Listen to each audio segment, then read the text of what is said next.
proud of the way the guys played today. Jamie came out, and it starts on the mound, and he had a very efficient first inning. It presented control of the game, and Diamez comes up and puts it 1-0 right out of the gate. Diamez had a great ball game. The catch in center field, just a phenomenal jump. And the staff worked so hard on trying to position our guys properly, and those guys worked tight like that with that kind of break up against the wall. Just great play, and then it's fitting that he got the hit that won the ball game late. So it was Diamez's day today. Jamie was good. We clearly were not in a position. You guys know that he wasn't prepared to throw 80 pitches. That was about the lid for him. Ben did a nice job. I thought his changeup was as good as we've seen it. Jamie threw some nice sliders. So today you saw execution of secondary pitches that were a little better than we may have seen them, which is what you like. And I know where we are in the season, and we clearly have our work cut out, but the growth and the development of some of those guys that's all you can hope for and ask for right now. And you're seeing it. Doug, you see the maturity of the stuff. He's in the zone more than he was when this thing started. And he's had some big moments. He's intense and emotional with what he's doing, and he wants to win and he wants to compete. And I'm proud of the way we played today. It was not easy. The game, we should have had total control of the game. The at-bats in the middle of the game were putrid with runners in scoring position. We gave away some at-bats. Our guys know that. I tip my hat to JU how they pitched, and they had a variety of guys. A guy got injured, but they kind of hung in there, and they're a very good team. So when you can beat a team like that that's consistently winning games, you take it and you're proud of the guys. How much fun is it to coach Diamez? He seems like a kid that is very energetic all the time and always has a smile on his face. He does a lot of the things that you would want. He continues to get better in the outfield. He's a solid base runner. I think he's gaining some confidence and calmness when we give him the ability to steal bases and run. One thing in training and practice and scrimmages, but when you're out there in those situations and you have the chances to run, just the settling nature of it and how you calmly get your jumps, they become better jumps. And we're seeing that spraying the ball around, and the short game is there. I think that's probably the last, because of how he got injured, I think the short game is the last piece to come back. But it's fun because the playbook's open. You can do a lot of things, and he uses the whole field, stays on the ball.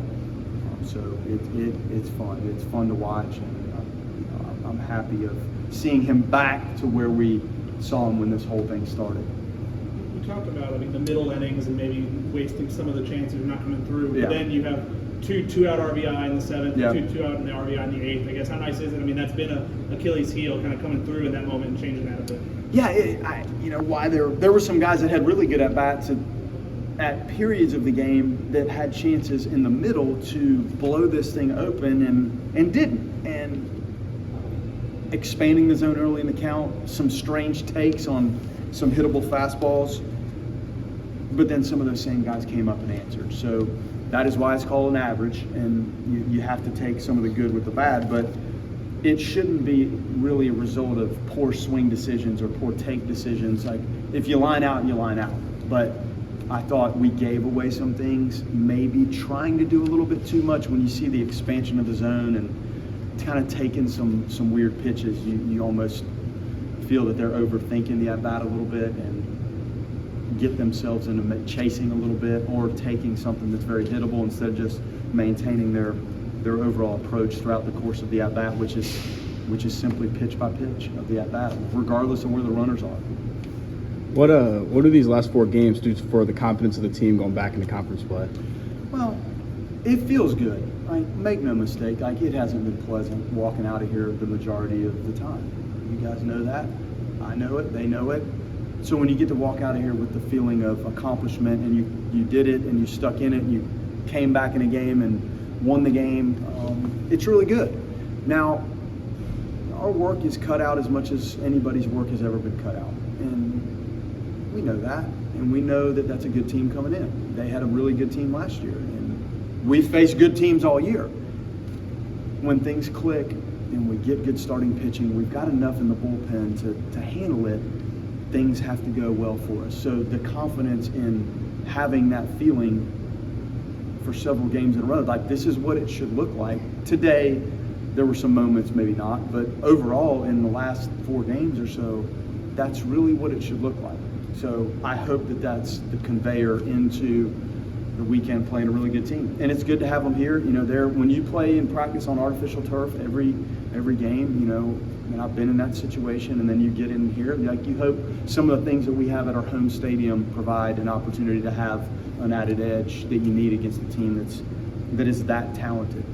Talking about the pitchers, I think those are 3 guys who pitched tonight who've had some on and off control issues this season. To see them have 2 combined walks, I think Jamie had both the walks, and Ben and Doug didn't have any. How encouraging is that?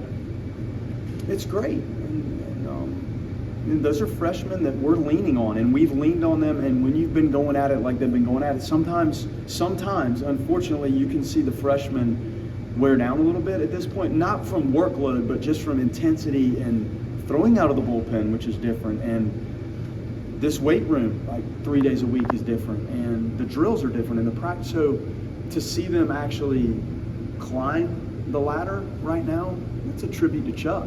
And Chuck, if you had been in the scouting report, our pregame meeting, we meet before every game, like it was intense. And he told some of those young guys, like the growing up is now, like today. Like, grow up and go answer and deliver and do your thing. And the guys really responded. With 4 straight wins, you know, the win coming tonight as well, and Wake Forest coming in. I guess the way things have been trending for you guys lately, I guess what kind of position do you guys feel like you're in, you know, heading into that series coming up?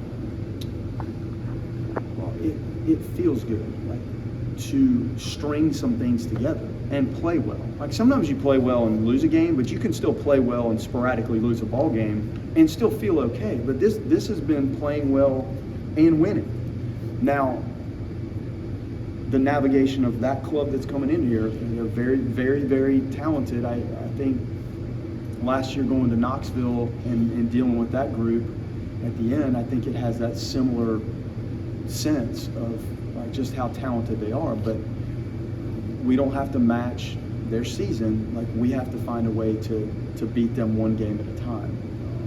And that's what we're going to focus on starting tomorrow when we work out. We'll start to cater our workouts and what we're doing in the cages and what we're doing to them. And that's what you do, and you have a couple days to work at it. So the guys will be ready, and they'll be excited about it, and Wake Forest will be thrilled to be in here and play, and they're on top of the world, and they're really, really, really good. So clearly it's work in front of you cut out. Awesome.